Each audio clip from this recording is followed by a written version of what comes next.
Deməli, W210 4göz 98-ci il. Maşında olan problem nədir? Xodlayırıq. Gördüyünüz kimi ABS-in və burada da basın işarəsi yanlı qalır. Qardaş demişdi ki, ləquşkanı alım gətirim dəyişək.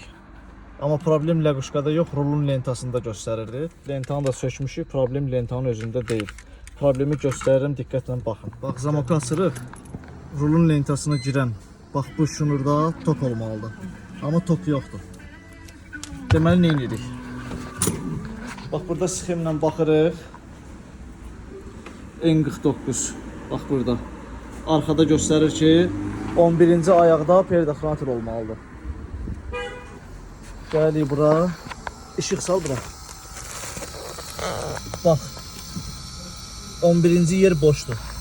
Bura bir dənə 10-luq perdaxrantel qoyuruq. Taxdıq yerinə. Keçib yoxlayırıq.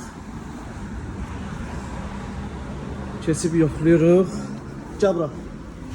Tut telefonu. Telefonu tut.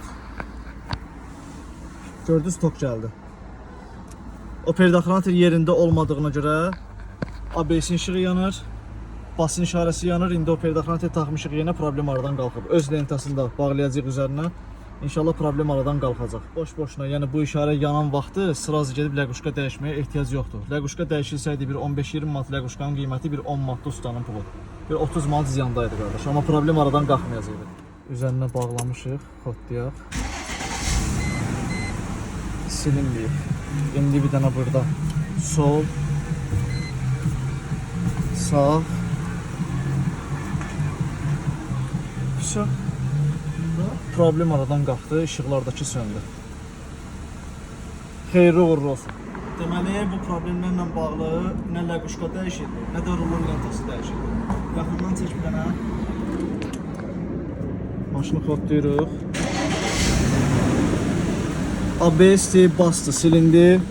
Açar şəkli gəlirdi, servis interval silindi. Lenta da qaydasındadır, bütün sistem də qaydasındadır. Xeyirli uğurlu olsun.